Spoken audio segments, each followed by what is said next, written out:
Revelation chapter 1 verse 10 to 13 responsively please. ప్రకటన గ్రంథం 1వ అధ్యాయము 10వ వచనం నుంచి 13వ వచనం వరకు ఉత్తర ప్రత్యుత్తరాలుగా చదువుదాం. I was in the spirit on the Lord's day and heard behind me a great voice as of a trumpet. Verse 11 together. Saying, I am Alpha and Omega, the first and the last, and what thou seest, write in a book and send it unto the seven churches, that in Asia, and the Ephesus, and to Smyrna, and to Pergamos, and to Thyatira, and to Sardis, and unto Philadelphia, and unto Laodicea. Verse 12, and I turned to see the voice that spake with me, and being turned, I saw 7 golden candlesticks. తిరుగగా 7 సువర్ణ దీపస్తంభములను ఆ దీపస్తంభముల మధ్యన మనుష్య కుమారుని పోలిన యొక్కనిని చూచితిని. ఆయన తన పాదముల మట్టునకు దిగుచున్న వస్త్రము ధరించుకొని రోమునకు బంగారు దట్టి కట్టుకొని ఉండెను. Shall we look to the Lord for his grace? మనం ఆయన కృప కొరకై ప్రార్థనలో ప్రభువు వైపు చూద్దాం. Our loving and living heavenly Father, in the highly exalted name of Lord Jesus Christ, on this day of rejoicing, we enter into thy courts with much worship, adoration, praises and thanksgiving.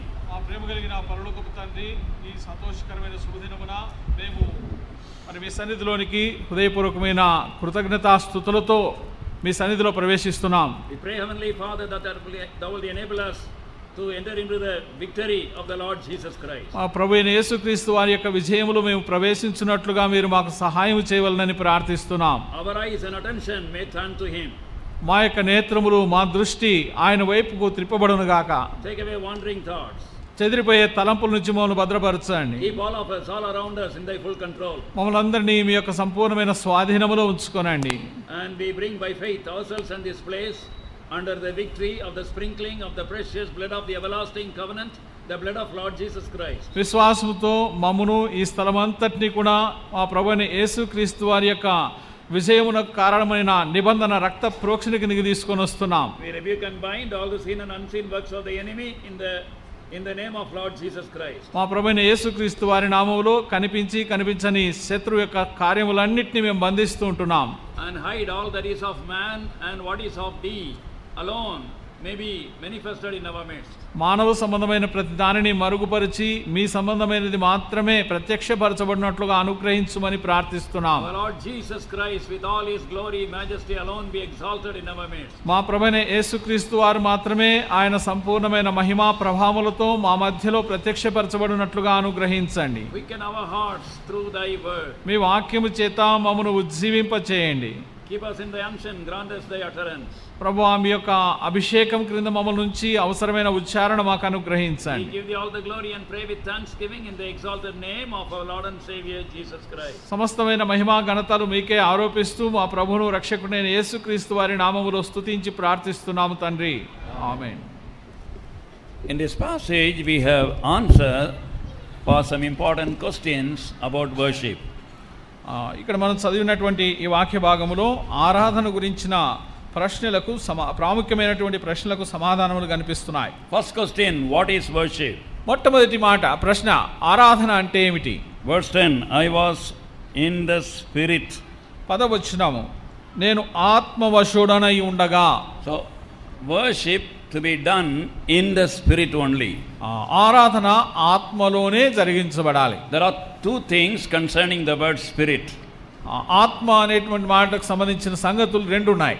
First we want to turn to Ephesians and chapter 2. మొట్టమొదట ఎఫెసీయులకు రాసిన పత్రిక 2వ అధ్యాయం and verse 1. 1వ వచనం. Ephesians and 2nd chapter and verse 1. ఎఫెసీయులకు రాసిన పత్రిక 2వ అధ్యాయము 1వ వచనం. And you hath he quickened who were dead in trespasses and sins. మీ అపరాధముల చేతను పాపముల చేతను మీరు చచ్చిన వారై ఉండగా ఆయన మిమ్మును క్రీస్తుతో కూడా బ్రతికించెను. What is worship? Worship to be done in the spirit by spiritually quickened people.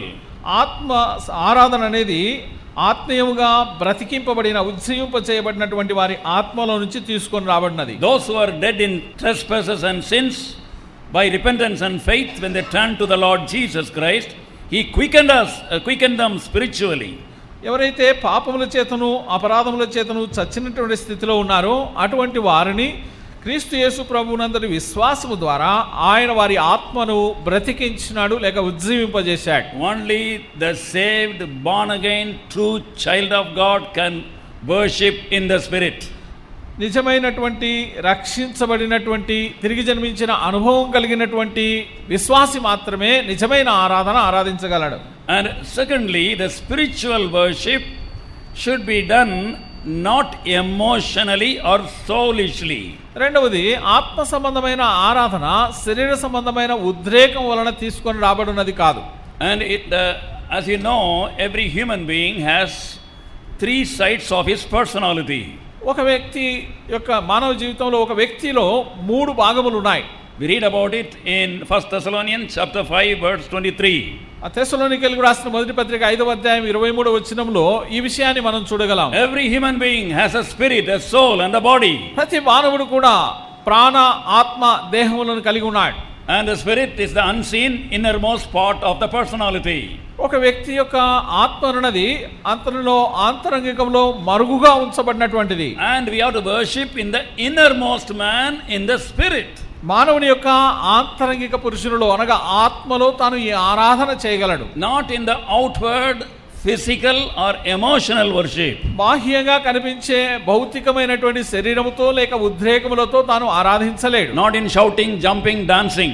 ఆ కేకలు వేస్తూ ఎగురుతూ నృత్యం చేస్తూ అలాగూ చేయటం కాదు. And we find that many people misunderstand the worship time to be jumping and shouting and dancing. అనేక మంది ఈ యొక్క ఆరాధన సమయాన్ని అలాగూ కేకలు వేస్తూ ఎగురుతూ తాను నృత్యం చేస్తూ చేయటంగా వారు తప్పుగా అర్థం చేసుకుంటున్నారు. For every true worship the enemy has brought in even duplicate worship. నిజమైనటువంటి ఆరాధనకు బదులుగా శత్రువు దాన్ని పోలినటువంటి ఒక నకిలీ ఆరాధనను తీసుకొని వస్తున్నాడు. Many people quote the verse in Psalm 150 and Psalm 149 that we have to worship him with dance. 150వ కీర్తన 149వ కీర్తనలో వ్రాయబడినటువంటి మాటలను ఆధారం చేసుకుని చాలా మంది మేము అలాగూ నృత్యం చేస్తూ ఆరాధిస్తున్నామని చెప్తారు. In Psalm 149 verse 3 and 150 verse 4 that word dances come there. ఆ 149వ కీర్తన 3వ వచనంలో 150వ కీర్తన 4వ వచనంలో ఈ యొక్క నృత్యము అనేటువంటి మాట అక్కడ మనకు కనిపిస్తుంది. The word dances is a wrong translation. ఈ యొక్క నృత్యము అనేటువంటి మాట అది తప్పుడు అనువాదం. In the original Hebrew it is pipes. Pipe. Hebrew భాషలో అది ఒక పైప్ లేక పిలన గ్రోవితో సమానమైంది. Because all musical instruments are listed there. అక్కడ అన్ని కూడా ఈ యొక్క వాయిద్యములన్నీ కూడా అక్కడ పట్టిగా వ్రాయబడినాయి. And suddenly we hear about dances there. ఇక్కడ ఆకస్మికంగా ఈ యొక్క నృత్యం అనేటువంటి మాట చెప్పబడుతున్నది. But in the original in both the places it was pipes. ఆ యొక్క నాట్యము అనేటువంటి మాట 149వ కీర్తనలో కనిపిస్తుంది. అయితే 150లో తెలుగులో ఆ యొక్క పిల్లన గ్రోవి అనేటువంటి మాట కనిపిస్తుంది. And when we come inside the house of God, దేవుని యొక్క వాక్యంలో దేవుని యొక్క ఇంటిలోనికి మనం వచ్చినప్పుడు we have to be very careful. మనం చాలా జాగ్రత్తగా ఉండాలి. We are in the presence of God. దేవుని యొక్క సాన్నిధ్యంలో మనం ఉన్నాం. And we have to worship him with all the physical and emotional things under control. We have to worship him with understanding in the spirit. మనము మన భౌతికమైన ఉద్రేకములన్నిటినీ మన ఆధీనంలో ఉంచుకున్నటువంటి వారమై మన ఆత్మలో మనం ఆరాధించాలి. ఆత్మ ద్వారా ఆరాధించాలి. If you read book of Isaiah chapter 6, యెషయా గ్రంథం 6వ అధ్యాయాన్ని చూస్తే there the heavenly beings they covered with 2 wings their faces, with the other 2 wings with their bodies, and with the other 2 wings they were flying and saying holy holy holy Lord God Almighty. అక్కడ పరలోకంలో ఉన్నటువంటి దూతలు వారు 2 రెక్కలతో తమ పాదములను 2 రెక్కలతో తమ ముఖములను కప్పుకొనుచు 2 రెక్కలతో ఎగురుచు సైన్యములకు అధిపతి యెహోవా పరిశుద్ధుడు పరిశుద్ధుడు పరిశుద్ధుడని ఆరాధిస్తున్నట్టుగా చూస్తున్నాం. See beloved, they were covering themselves in the presence of God. వారు దేవుని యొక్క సన్నిధానంలో తమను తాము కప్పిపుచ్చుకుంటున్నారు.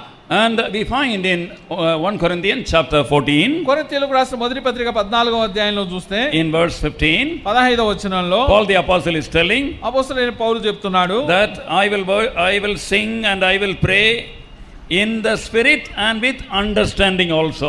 కాబట్టి ఆత్మతో ప్రార్థన చేతును మనస్సుతోనూ ప్రార్థన చేతును ఆత్మతో పాడుదును మనస్సుతోనూ పాడుదును. So worshipping in some unknown language without our understanding, shouting something without our knowledge, it is not scriptural. అర్థము లేనటువంటి అర్థము తెలియనటువంటి అన్య భాషలతో మాట్లాడి ఆరాధించుట లేకపోతే అలాగూ ఉద్రేకములతో ఆరాధించుట అనేది నిజమైన ఆరాధన కాదు.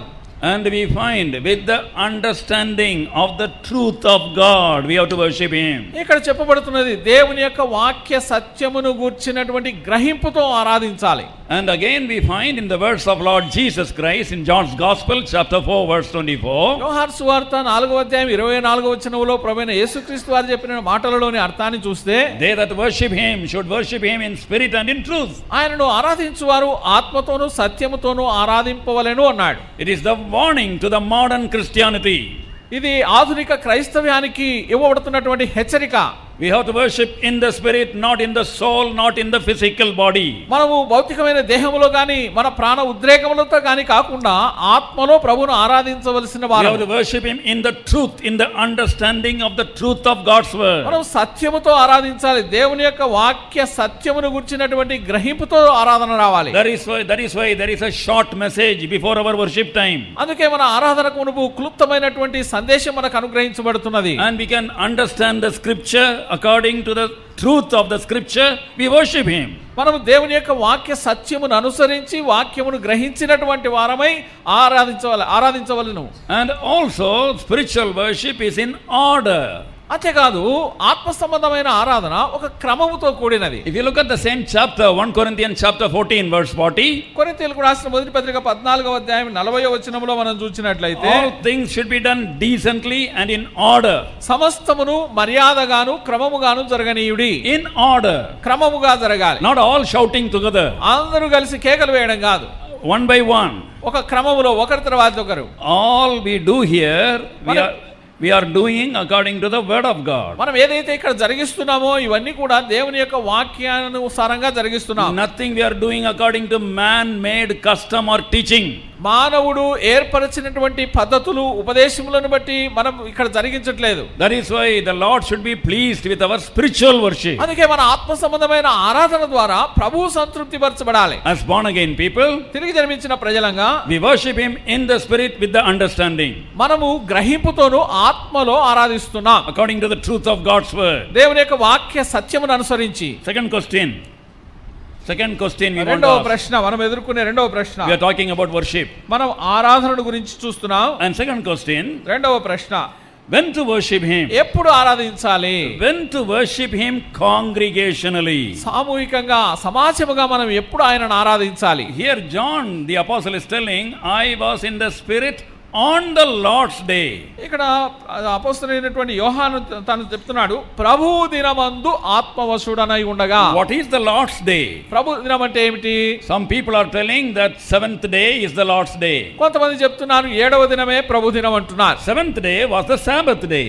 7వ దినము విశ్రాంతి దినం. But when the Lord Jesus Christ rose up from the dead, యేసుక్రీస్తు ప్రభువారు పునరుత్థానుడై తిరిగి లేచిన తర్వాత Sunday became the Lord's day. ఆదివారం ప్రభు దినమైంది. It is told in the Old Testament as a prophecy in Psalm 118.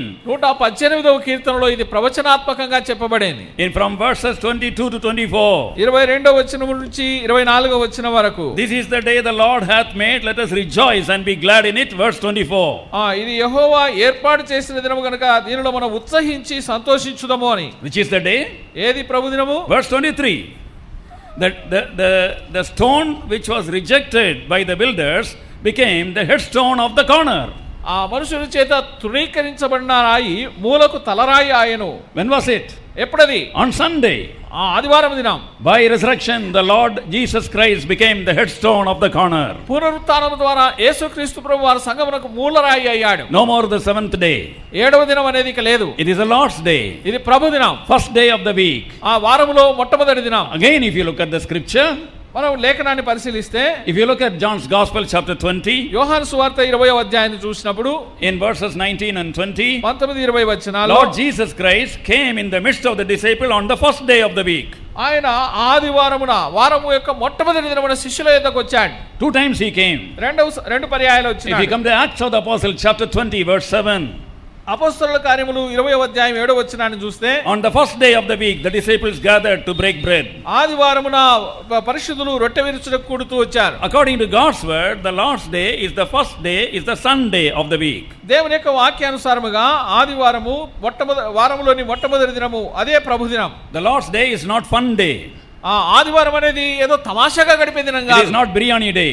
అది బిర్యానీ చేసుకుని తినే దినం కాదు. Cricket match day. అది క్రికెట్ మ్యాచ్లు చూసే దినం కాదు. We have to give the whole day to the Lord. అది దినమంతా కూడా దేవుని కొరకై మనం ఇవ్వవలసినది. That is why we spend much of the time in God's house. అందుకే ఎక్కువ సమయం మనం దేవుని యొక్క ఇంట్లో గడుపుతున్నాం. If we give the first day to the Lord, the rest of the week would be blessed. మొట్టమొదటి దినం నీవు ప్రభు కొరకై ఇచ్చినట్లయితే మిగిలిన వారమంతా నీవు దేవుని యొక్క ఆశీర్వాదాన్ని పొందుతావు. Two things are precious to the Lord. రెండు విషయములు దేవునికి ప్రశస్తమైనవి. In original Greek it is unto the Lord. ఆ యొక్క ఆదిమ గ్రీకు భాషలో అది ప్రభువు కొరకైనది అని చెప్పబడింది. One is the Lord's day. ఒకటి ప్రభు దినము, having the particular name in Greek Kuriakos. Kuriakos is the Greek word. ఆ గ్రీకులో వ్రాయబడినటువంటి ఆ పదము కురియాకోస్. What is Kuriakos? కురియాకోస్ అంటే ఏమిటి?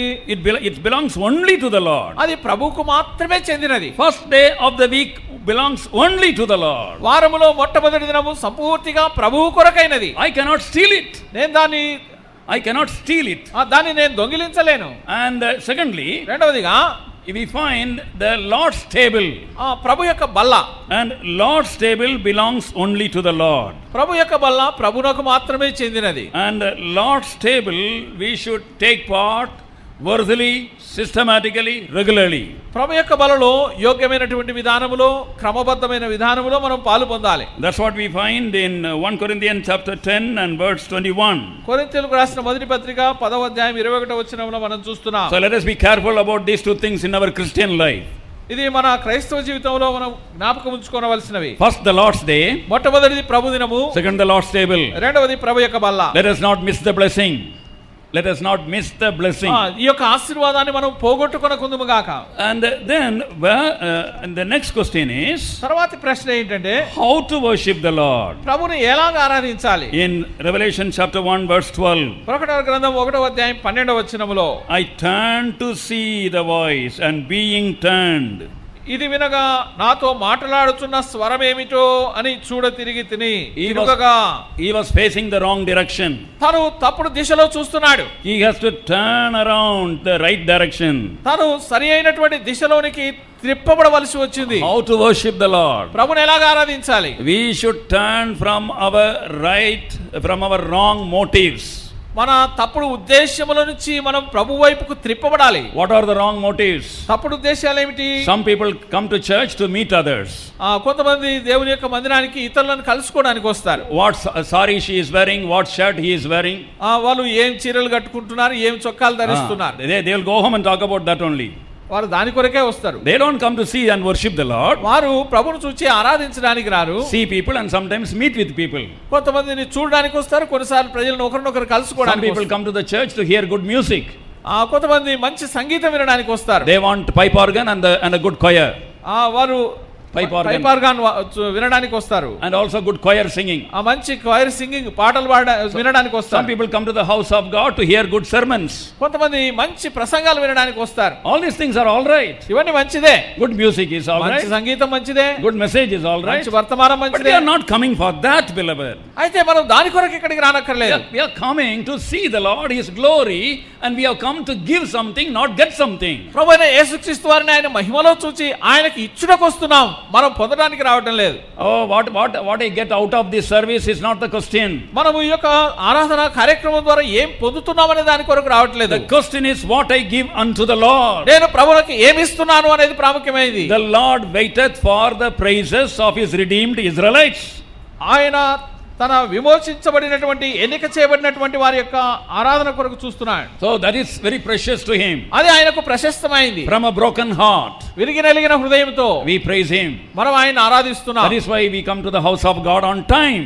నేను దేవుని యొక్క ఇంట్లోనికి ఎలాగ వస్తున్నాను, ఎలాగ సమయం గడుపుతున్నాను. There are 8 ways to enjoy open heaven as believers. విశ్వాసులంగా పరలోకాన్ని అనుభవించడానికి, తెరవబడిన ఆకాశాన్ని అనుభవించడానికి 8 సూత్రాలు ఉన్నాయి. One of the ways is to worship him congregationally. వాటన్నిటిలో ఒకటి సమూహికంగా సంఘముగా దేవుణ్ణి ఆరాధించడం. For want of time I am not referring to those verses. సమయాభావాన్ని బట్టి వాటన్నిటి గురించి నేను తెలియపరచడం లేదు. Joy of heaven. is poured into us when we come and worship congregationally.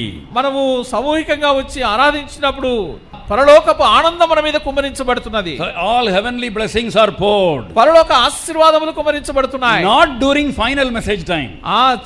చిట్ట చివరి వర్తమానం సమయంలో కాదు. Final message is good. చిట్ట చివరి వర్తమానం మంచిదే. Many people come to the church only for final message. చాలా మంది చిట్ట చివరి వర్తమానం కొరకు మాత్రమే మందిరానికి వస్తారు. Oh beloved, we should be there on time in the Lord's house to offer our heart-rending worship and from our heart which is redeemed by his blood. మనము ఆయన రక్తం ద్వారా విమోచించబడిన వారంగా మన హృదయాంతర్భాగంలో నుంచి ఆయనకు ఆరాధన చెల్లించుటకు ఆయన ఇంటికి రావాలి. And sometimes we turn to the wrong direction. కొన్నిసార్లు మనము తప్పుడు దిశల్లో చూస్తుంటాం. With wrong methods we want to worship him. తప్పుడు విధానాల్లో ఆరాధించడానికి ప్రయత్నిస్తాం. Ceremonies, కొన్ని ఆచారాలు, సాంప్రదాయాలు, in dress, in having particular uniform we have to worship him. కొన్ని ఒక యూనిఫామ్ ధరించుకొని అలాంటి విధానంలో దేవుని ఆరాధిస్తే మంచిది. Offering candles and incense, candles పెట్టడము లేకపోతే ధూపం వేయడము అలాగూ చేస్తే దేవుని ఆరాధించడం అనుకుంటారు. And sometimes we try to worship him in wrong mood. కొన్నిసార్లు మనము తప్పుడు ధోరణిలో ప్రభువుని ఆరాధిస్తాం. Instead of coming here with joy we come here with sorrow. సంతోషంగా రావడానికి బదులుగా దుఃఖంతో వస్తాం. The enemy tempts us especially on Sunday. శత్రువు చాలా సార్లు ఆదివారం దినమున మన మీద దాడి చేస్తాడు. We have to be very careful about our mouth. మన యొక్క నోటి విషయంలో జాగ్రత్తగా ఉండాలి. No argument at home. ఇంటి దగ్గర ఏ వాదాలు పెట్టుకోకూడదు. No fight in the way. ఎక్కడ దారిలో కలహించకూడదు. We have to come here to keep our rejoicing spirit. మన యొక్క హృదయాన్ని సంతోషముతో నింపుకున్నటువంటి వారమై రావాలి. And we offer rejoicing in the right mood with thanksgiving our praises and worship. హృదయంలో సంతోషము నింపబడినటువంటి వారమై ఆ సంతోషభరితమైనటువంటి హృదయాలతో ఆయనకు ఆరాధన కృతజ్ఞత స్తుతులు చెల్లింపవలసిన వారం. Fourth question about worship. ఆరాధన గురించిన 4వ ప్రశ్న. And there we find where to worship him. దేవుని ఎక్కడ ఆరాధించాలి? Many people say, చాలా మంది అంటారు, why should I come and worship there? నేను ఆరాధనకు దేవుని మందిరానికి ఎందుకు రావాలి? Look at that brother. Look at that brother. పలాని సహోదరుని చూడు. Look at that sister. పలాని సహోదరుని. They are all useless people. వారంతా ఎంతో పనికిమాలిన వాళ్ళు. And outside they are very good, but inside they are very bad. బాహ్యంగా వాళ్ళేమో భక్తి పరులుగా కనిపిస్తారు, లోపల చూస్తే వాళ్ళంతా చాలా చెడ్డవారు. I don't want to come where they are worshiping. నేను వాళ్ళు ఆరాధిస్తుండగా దేవుని మందిరానికి రావడం నాకు అసలు ఇష్టం లేదు. I will come and sit in the last row for the final message, put my offering, go away. నేను ఆ యొక్క చిట్ట చివరి వర్తమానం కొరకు వచ్చి చివరి వరుసలో కూర్చొని నా కానుక వేసేసి వెళ్ళిపోతాను. This is one group. ఇది ఒక గుంపు. But more dangerous another group. ఇంకో గుంపు ఉన్నారు, వారు ఎంతకంటే ప్రమాదకరమైన. They say I will worship God in my home. నేను ఇంట్లోనే ఆరాధిస్తాననే వాళ్ళు. I can worship God anywhere. నేను ఎక్కడైనా దేవుని ఆరాధించొచ్చు అనే వాళ్ళు. So I need not come to the house of God. నేను దేవుని యొక్క ఇంటికి రానవసరం లేదు. Nowadays if you move the mouse on the computer, you can choose the website where Sunday service is going on. You can choose the seat also in the website. మనము కంప్యూటర్లో మన switch on చేసి ఆ మౌస్ను operate చేయగానే ఆరాధన గురించినటువంటి దృశ్యాలు ప్రత్యక్షంగా యొక్క కంప్యూటర్లో కనిపించేటువంటి పరిస్థితులు ఈ దినాల్లో చూస్తున్నాం. And there the message will be going on. అక్కడ వర్తమానం కూడా అందించబడుతుంటుంది. You can choose your seat from which you can see the service. నువ్వు ఆ యొక్క ఆరాధన కార్యక్రమంలో నువ్వు ఎక్కడ కూర్చొని చూడాలనుకుంటున్నావో ఆ సీట్ ను కూడా నువ్వు ఎన్నిక చేసుకొని అక్కడ కూర్చుంటే ఎట్లా కనిపిస్తుందో అలాగ చేసుకోవచ్చు. Worship at the tip of your finger. ఆ యొక్క వ్రేలు యొక్క చివరి నియంత్రణలో ఆరాధన ఉండడాన్ని చూస్తున్నాం. The enemy is careful to rob you of the privilege of worshiping with the redeemed people of God. విమోచించబడిన దేవుని యొక్క ప్రజలతో కలిసి ఆరాధించే ఆధిక్యత నుంచి నిన్ను తప్పించడానికి శత్రువు ప్రయత్నిస్తున్నాడు. It is put here where to see God. ఎక్కడ మనం దేవుని చూడగలం? God cannot be seen individually. దేవుడు వ్యక్తిగతమైన విధానంలో చూడలేము. ఆయన special presence is in the midst of the congregation. ఆయన సమాజం మధ్యలో ఆయన ప్రత్యేకమైనటువంటి ప్రత్యక్షత ఉన్నది. We find in verse 12. 12వ వచనంలో మనం చూస్తున్నాం. We are talking about Revelation 1 verse 12. ఇక్కడ కారణము 12వ వచనంలో రాయబడుతున్నది. Revelation 1:12. ప్రకటన గ్రంథం 1వ అధ్యాయం 12వ వచనం. And being turned I saw 7 golden candlesticks. తెలుగులో 13లో ఉన్నది. తిరుగగా 7 సువర్ణ దీప స్తంభములను. So there we have to worship him. అక్కడ మనం ఆయన్ని ఆరాధించాలి. There only we can see the Lord. అక్కడ మాత్రమే మనం ప్రభువును చూడగలము. What is this 7 golden candlestick? 7 సువర్ణ దీప స్తంభాలు ఏంటి? That is 7 speaks about perfection. 7 అనేది పరిపూర్ణతను సూచిస్తుంది. Gold speaks about divinity. బంగారం అనేది దైవత్వాన్ని సూచిస్తుంది. Candlestick speaks about testimony. దీపస్తంభాలు అనేవి సాక్ష్యాన్ని సూచిస్తున్నాయి. So in his perfect divine testimony, the church, he is there. ఆయన యొక్క పరిపూర్ణమైన దైవత్వ సాక్ష్యం అనేది దేవుని యొక్క సంఘములో ప్రత్యక్షపరచబడుతున్నది. We may be weak people, foolish people. We may be weak people, foolish people. మనము బలహీనులం కావచ్చు, బుద్ధిహీనులం కావచ్చు. In our midst he pleases to dwell. మన మధ్యలో ఆయన సంచరిస్తున్నాడు. Whenever I came into the house of God, many times God touched me, corrected me, spoke to me, encouraged me. అనేకసార్లు దేవుని యొక్క ఇంట్లోనికి వచ్చినప్పుడు దేవుడు నన్ను సంధించినాడు, నన్ను దర్శించినాడు, నన్ను సరిచేసినాడు. Whoever you may be, ఎవరైనా సరే, best Bible scholar, ఎటువంటి బైబిల్ పండితుడైనా, wonderful talented person, ఎంతో తలాంతులు కలిగిన వ్యక్తి అయినప్పటికీ, you need the church. నీకు సంఘం అవసరము. You need the church and you have to see the Lord in the midst of God's people. నీకు పరిశుద్ధుల మధ్యలో దేవుని యొక్క సన్నిధిని నీవు అనుభవించగలవు. And finally, చివరిగా, whom do we worship? ఎవరిని మనం ఆరాధించాలి? If you find from verse 13 to verse 16, we find the description of the Son of Man whom we have come to worship. 13వ వచనం నుంచి 16వ వచనం వరకు మనము ఎవరిని ఆరాధించగోరుతున్నామో ఆ మనుష్య కుమారుని గురించిన వర్ణన వ్రాయబడింది. There are 2 general descriptions. అక్కడ కొన్ని సాధారణమైనటువంటి వర్ణనలు, 2 సాధారణమైనటువంటి వర్ణనలు ఉన్నాయి. And 7 specific description. 7 నిర్దిష్టమైనటువంటి వర్ణనలు ఉన్నాయి. The verse 17, 2 general description of the Lord Jesus Christ. 17వ వచనములో 13వ వచనములో యేసుక్రీస్తు ప్రభువారి యొక్క సాధారణమైనటువంటి వర్ణన వ్రాయబడింది. Verses 14, 15, 16 you find 7 specific description of his body. 14, 15, 16 వచనాలలో యేసుక్రీస్తు ప్రభువారి యొక్క శరీరమును గుర్చిన 7 నిర్దిష్టమైనటువంటి వర్ణనలు వ్రాయబడ్డాయి. All these have great spiritual meaning and application for our life today. ఇవన్నీ కూడా ఎంతో ఆత్మ సంబంధమైనటువంటి మనము అన్వయించుకోదగినటువంటి సత్యములను బయలుపరుస్తున్నాయి. Where does the apostle start now? ఈ విషయాలన్నీ, where is he starting to see the Lord? యేసుక్రీస్తు ప్రభువును చూస్తున్నప్పుడు తాను ఎక్కడి నుంచి ప్రారంభిస్తున్నాడు? John, when the Lord Jesus Christ was in the flesh, he was leaning against his bosom. యేసుక్రీస్తు ప్రభువారు శరీరధారి అయి ఉన్నప్పుడు యోహాను ఆయన రొమ్మున ఆనుకుంటూ వచ్చాడు. In the flesh. శరీరధారి అయి ఉన్నప్పుడు. Now in his resurrected glory, ఆయన పునరుత్థాన మహిమలో ఆయన్ను చూడలేదు. He could not see him first. ఆయన్ను మొట్టమొదట చూడలేకపోయాడు. He fell as one dead. ఆయన చచ్చిన వాని వలె ఆయన పాదముల దగ్గర పడ్డాడు. With much reverence and fear he was lifting up his eyes slowly. ఎంతో పూజ్యభావంతో ఆయన పాదముల చెంత పడినటువంటి వాడై క్రమక్రమేపీ ఆయన అలాగ తల పైకెత్తి ఆయన చూస్తూ వచ్చాడు. He was afraid to lift his face suddenly and look at him.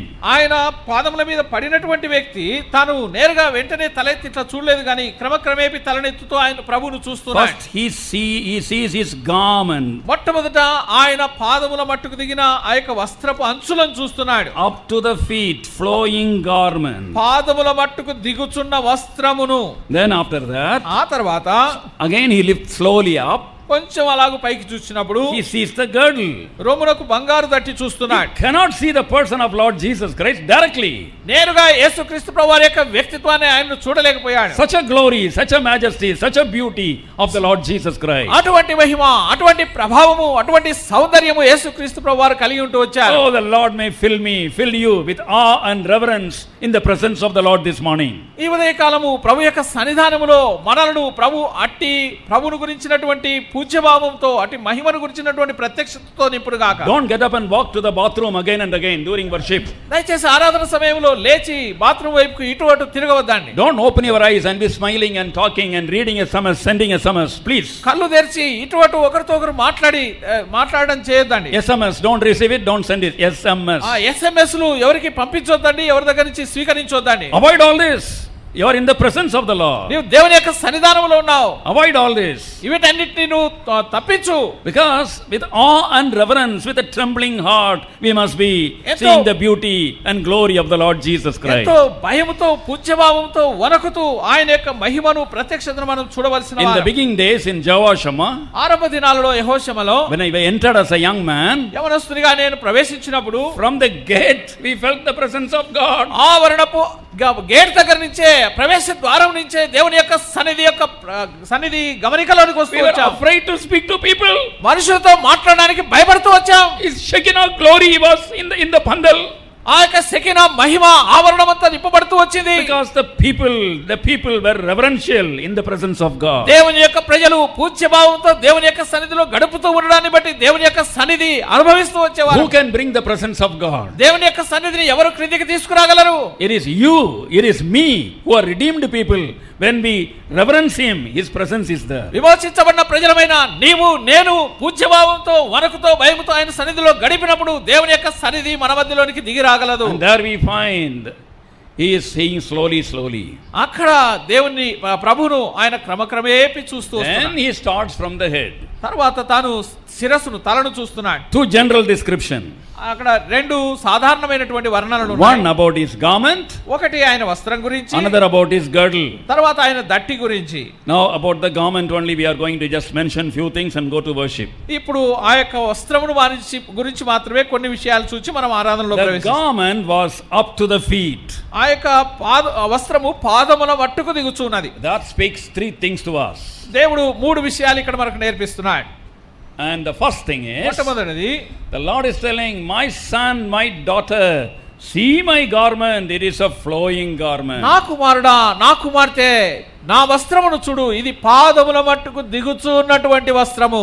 When does a person wear the garment up to the feet? పాదముల మట్టుకు దిగుచున్నటువంటి వస్త్రమును ఒక వ్యక్తి ఎప్పుడు ధరించుకుంటాడు? When he or she has finished the work. ఆ యొక్క కార్యమును సంపూర్తి చేసినప్పుడు. When they are having the work, వారు పని కలిగి ఉన్నప్పుడు they would tug up the garment and lift it up. వారు ఆ యొక్క వస్త్రమును పైకి మడుచుకొని వారి పనిలో నిమగ్నమై ఉంటారు. And because they have to run, do things and go here and there, they don't want their garment to be hindering them. ఎందుకనగా వారు ఆ యొక్క పని విషయమై ఇటు అటు తిరుగుతున్నప్పుడు వారు ధరించుకున్నటువంటి వస్త్రము పనికి ఆటంకంగా ఉండకూడదని వారు ఆ వస్త్రాన్ని పైకి కట్టుకుంటారు. But when they have finished all their work, అయితే వారి యొక్క పని అంతా కూడా ముగించబడిన తర్వాత garment would be up to the feet. ఆ యొక్క వస్త్రము వారు దాన్ని దిగవిడుస్తారు. John's Gospel, chapter 19, verse 30.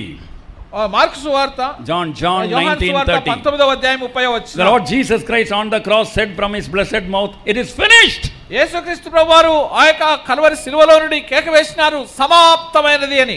My son, my daughter, I have finished everything for your sake. నా కుమారుడా, నా కుమార్తె, నీ కొరకు నేను సమస్తమును చేసి ముగించినాను. Finished everything for your salvation. నీ రక్షణ కొరకై సమస్తమును చేసి ముగించాను. You need not any longer live with a guilty conscience. నీవు ఇంకెంత మాత్రమును కూడా దోషారోపణ చేసే మనస్సాక్షితో కొనసాగవలసిన అవసరం లేదు. You can live with hope that if you leave this world, you will come to my presence. నువ్వు ఈ లోకమును విడిచిపెట్టినప్పుడు నా దగ్గరికి వస్తాననే నిరీక్షణ కలిగి బ్రతకవచ్చు. I have finished everything for your salvation. You need not do anything. నీ రక్షణ కొరకై నేను సమస్తమును చేసి ముగించినాను, ఇక నీవు చేయవలసినది ఏమీ కూడా లేదు. I have finished everything for your sanctification.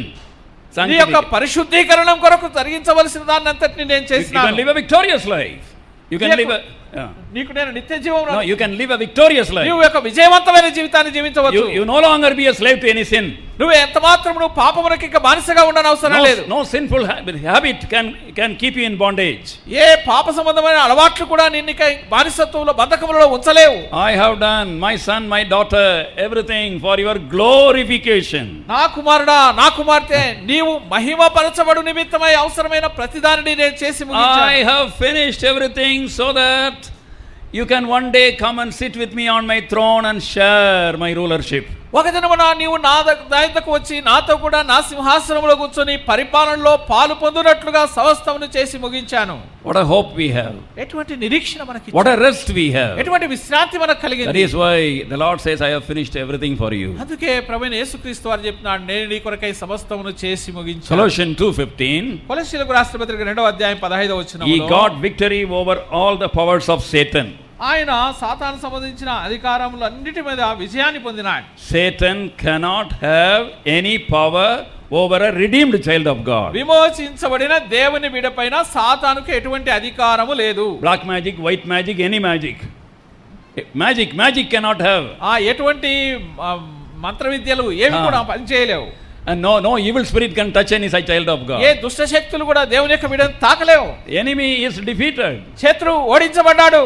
And people's all planning to kill you, to harm you, nothing can touch you. నిన్ను ఎవరైనా చంపడానికి నీకు హాని చేయడానికి ప్రయత్నం చేసిన ఏది కూడా నిన్ను తాకలేదు. All the devil's attempts cannot touch you. శత్రువు యొక్క ప్రయత్నములన్నీ కూడా ఏవి కూడా నిన్ను సమీపించలేవు. And he defeated sin on the cross. సిలువలో ఆయన పాపమును ఓడించినాడు. That is why in Romans 6:14 we read, sin shall not have dominion over you. అందుకే రోమీయులకు రాసిన పత్రిక 6వ అధ్యాయం 14వ వచనంలో పాపము ఇక మీద మీ మీద ప్రభుత్వము చేయదు అంటున్నాడు.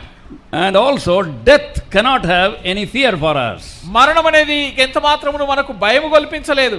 And Hebrews 2:15 we read about it. దాని గురించి హెబ్రీయులకు రాసిన పత్రిక 2వ అధ్యాయం 15వ వచనంలో చూస్తున్నాం. A child of God, a famous man of God, when he died, he said, ఒక దేవుని గొప్ప దైవజనుడు దేవుని యొక్క బిడ్డ తాను చనిపోయే సమయంలో ఇలాగ చెప్పాడు. If this is death, how sweet it is. ఈ ఒకవేళ ఇదే మరణం అయితే ఇది ఎంత, when he was dying he was telling, తాను మరణిస్తున్నటువంటి సందర్భంలో చెప్తున్నాడు, if this is death, how sweet it is. ఇదే మరణం అయితే ఇది ఎంత మధురంగా ఉంది అన్నాడు. For a child of God, for the man of God, it was sweet. దేవుని యొక్క బిడ్డ తనకు అది ఎంతో మధురంగా కనిపిస్తా ఉంది. He said, it is my promotion day. అది నాకు పదోన్నతి కలగజేసేది. It is my coronation day. అది నాకు నన్ను made king. ఆ రాజుగా అభిషేకించబడే దినం. What is the day? ఎటువంటి దినం అది? Day of death. మరణ దినం. And day of death is not a sad day for a child of God. మరణ దినము దేవుని యొక్క బిడ్డకు అది దుఃఖ దినము కాదు. Why? ఎందుకు? The Lord Jesus Christ, he rose victorious from death. ప్రభువైన యేసుక్రీస్తు వారు మృతులలో నుండి పునరుత్థానమై లేచాడు. Absent from the body, present with the Lord. ఇక్కడ ఈ లోకములో శరీరమును విడిచిపెట్టి ప్రభువుతో కూడా ఉంటున్నారు. Blessed are they that die in the Lord. ప్రభువునందు మృతినందు మృతులు ధన్యులు అని వ్రాయబడింది. Why all this? ఎందుకు?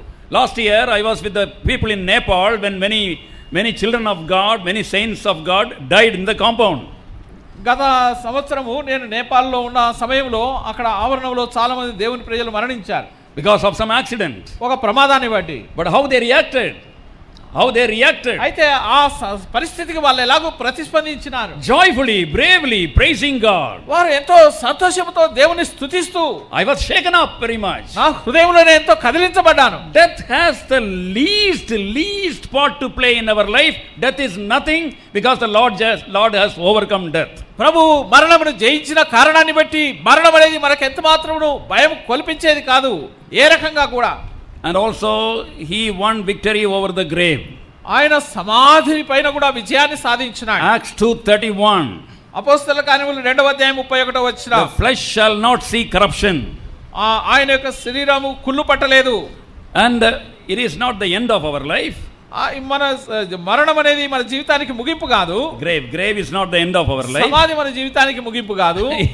And one day we shall rise up again with glorified body, immortal body, heavenly body. ఒక దినము మనము అక్షయమైనటువంటి మహిమతో నింపబడినటువంటి పునరుత్థాన దేహములతో తిరిగి లేస్తాం. Why? ఎందుకు? Because of our Lord. మన ప్రభువును బట్టి. We are nothing, we are sinful people. మనము పాపులమే. But because he offered himself fully, finished everything on the cross, all these blessings belong to me. ప్రభువైన యేసుక్రీస్తు వారు తను తాను అప్పగించుకొని కల్వరి శిలువలో సమస్త కార్యమును సంపూర్తి చేసిన కారణాన్ని బట్టి ఈ ఆశీర్వాదములు అన్నీ నాకు అనుగ్రహించబడుతున్నాయి. That is why I have come to worship him. ఆ కారణంగా నేను ఆరాధించుటకు వచ్చున్నాను. Secondly, flowing garment speaks. రెండవదిగా ఈ యొక్క పాదముల మట్టుకు దిగుచున్న వస్త్రము దేన్ని సూచిస్తుందంటే his high priestly ministry. ఆయన యొక్క ప్రధాన యాజకత్వపు పరిచర్య. Who wore the flowing garment? ఎవరు పాదముల మట్టుకు దిగుచున్న వస్త్రాన్ని ధరించుకుంటారు? The high priest.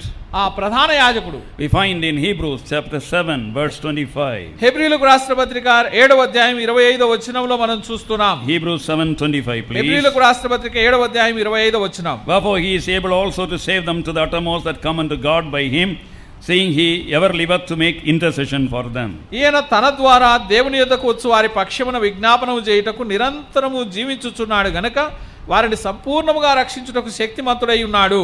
For every one of us who is truly born again, he is the intercessor. ఎవరైతే నిజముగా తిరిగి జన్మించిన అనుభవం కలిగి ఉన్నారో వారందరూ అందరి కొరకు ఆయన విజ్ఞాపనం చేస్తున్నాడు. Because of his intercessory prayers we are what we are. ఆయన యొక్క విజ్ఞాపన పరిచర్యను బట్టి మనం ఇక్కడ చేరి వచ్చున్నాం.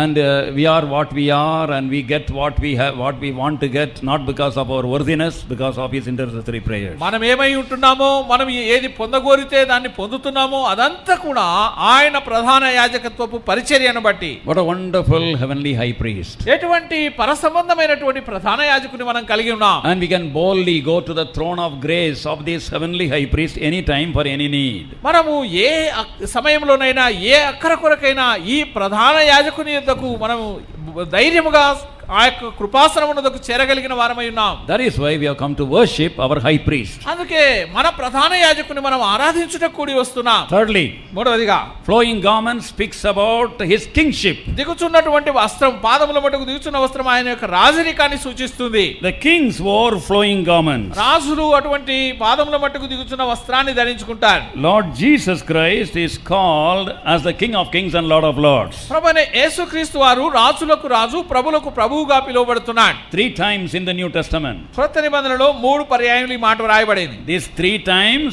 because there are 3 different meanings in that.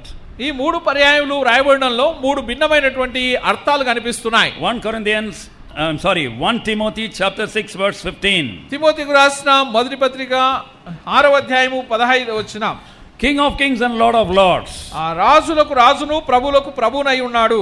Paul was writing to his spiritual son Timothy. పౌలు తన ఆత్మ సంబంధమైన కుమారుడైన తిమోతికి రాస్తున్నాడు. Timothy wanted to run away from Ephesus. Timothy Ephesus నుంచి పారిపోగోరినాడు. They are all giving me trouble. వారందరూ తనను కష్టపెడుతున్నారు. And in the church many people are older to me. ఆ సంఘములో చాలా మంది తనకంటే వయసులో పెద్దవారు. I am very young. నేను చాలా చిన్నవాణ్ణి. Please tell me, I want to go away somewhere. దయచేసి నన్ను ఎక్కడికైనా పంపించేయి అన్నాడు. Paul told him. పౌలు ఆయనకు చెప్పాడు, My son, you look at the King of Kings and Lord of Lords, not about all your people who are opposing you. నా కుమారుడా, నిన్ను వ్యతిరేకించే వ్యక్తుల వైపు కాదు, నీవు రాజులకు రాజు, ప్రభువులకు ప్రభు అయిన ఆయన వైపు చూడు. And when he is king, when he is on the throne, you need not worry about your problems. ఆయన రాజు అయినప్పుడు, ఆయన సింహాసనం మీద ఉన్నప్పుడు నువ్వు ఏ విషయానికి కలత చెందవలసిన అవసరం లేదు. Our Father is King of Kings. మన తండ్రి రాజులకు రాజు అయి ఉన్నాడు. How fortunate people we are. ఎంత ధన్యకరమైనటువంటి ప్రజలం మనము. Again the same is repeated in Revelation chapter 17 verse 14. అదే విషయము ప్రకటన గ్రంథం 17వ అధ్యాయం 14వ వచనంలో రాయబడింది. Revelation chapter 19 verse 16. ప్రకటన గ్రంథము 19వ అధ్యాయం 16వ వచనంలో. So 3 times the Lord is telling. 3 పర్యాయాలు ప్రభు ఈ మాటలు చెప్తున్నాడు. Oh my precious son and my precious daughter. ఓ నా ప్రశస్తమైన కుమారుడా, నా ప్రశస్తమైన కుమార్తె. Look at my flowing garment. నా యొక్క పాదములకు మట్టుకు దిగుచున్న వస్త్రమును చూడు. Don't be afraid. భయపడవద్దు. I am the King of Kings and Lord of Lords. నేను రాజులకు రాజును, ప్రభువులకు ప్రభునై ఉన్నాను. Why it is said King of Kings and Lord of Lords? ఎందుకు ఆయన రాజులకు రాజును, ప్రభువులకు ప్రభును అని చెప్పాడు? What is the difference between king and the Lord? రాజుకు ప్రభువుకు ఉన్నటువంటి తేడా ఏమిటి? King is having authority. రాజుకు అధికారం ఉంటది because of his position. తనకున్నటువంటి స్థానాన్ని బట్టి. Lord is having ability. ప్రభువు అనేటువంటి వ్యక్తికి సామర్థ్యం ఉంటుంది. Though some people are sometimes kings, they don't have ability. కొంతమంది రాజులుగా ఉన్నప్పటికీ వారికి సామర్థ్యం ఉండదు. Some people have ability but they don't have authority. కొంతమందికి సామర్థ్యం ఉంటది కానీ అధికారం ఉండదు. But our Lord Jesus Christ, he has both. అయితే మన ప్రభువైన యేసుక్రీస్తు వారికి రెండు కూడా ఉన్నాయి. There is authority and ability. అధికారం ఉంది, ఆయనకు సామర్థ్యం ఉంది. What a wonderful Lord we have come to worship. ఎటువంటి ఆశ్చర్యకరమైనటువంటి ప్రభువును మనం కలిగి ఉన్నాం. He has finished everything for us. ఆయన మన కొరకై సమస్తమును చేసి ముగించాడు. He is our heavenly high priest. ఆయన మన పరలోకపు ప్రధాన యాజకుడు. He is the King of Kings, Lord of Lords. ఆయన రాజులకు రాజు, ప్రభువులకు ప్రభు. Let us not shut our mouth. మనం నోరు మూసుకొని ఉండకుందుముగా. And our redeemed soul should burst in spiritual worship. మన విమోచించబడినటువంటి ఆత్మ ఆరాధనతో ఆరాధన పెళ్ళుబికి తీసుకొని వచ్చునుగాక. When we worship, మనం ఆరాధించినప్పుడు let our worship be brief. మన ఆరాధన క్లుప్తంగా ఉండాలి. So that others may take part. తద్వారా ఇతరులు కూడా భాగం పంచుకోవడానికి వీలు కావాలి. It should not exceed more than 1 minute or 1.5 minutes. ఒక్క నిమిషము, 1.5 నిమిషం కంటే ఎక్కువ ఉండడానికి వీలే. Don't say that I am controlling your worship. నేను మీ ఆరాధనను నియంత్రిస్తున్నానని మీరు తలంచొద్దండి. We have to consider one another in worship. మనం ఆరాధనలో ఒకరి విషయం ఒకరు పట్టింపగలిగిన వారంగా ఉండాలి. One person worshiping for 20 minutes is not correct when you come as a congregation. మనం సమాజంగా వచ్చినప్పుడు ఒక వ్యక్తి 20 నిమిషాల సేపు ఆరాధన చేస్తే అది సరైనటువంటి విధానం కాదు. Secondly, when you worship, రెండవదిగా మనం ఆరాధించినప్పుడు lift up your head. నీ తలను పైకెత్తి ఉంచండి. Worship loudly. బిగ్గరగా ఆరాధించండి. Don't put down your head and worship to the mat. నీ తల వంచుకొని నేల కానించి ఆరాధించలేదు. Your worship should edify others and they should join your worship. నీ ఆరాధన ఇతరులకు క్షేమాభివృద్ధి కలిగించాలి. May the Lord help us. ప్రభు మనకు సహాయం చేయనుగాక.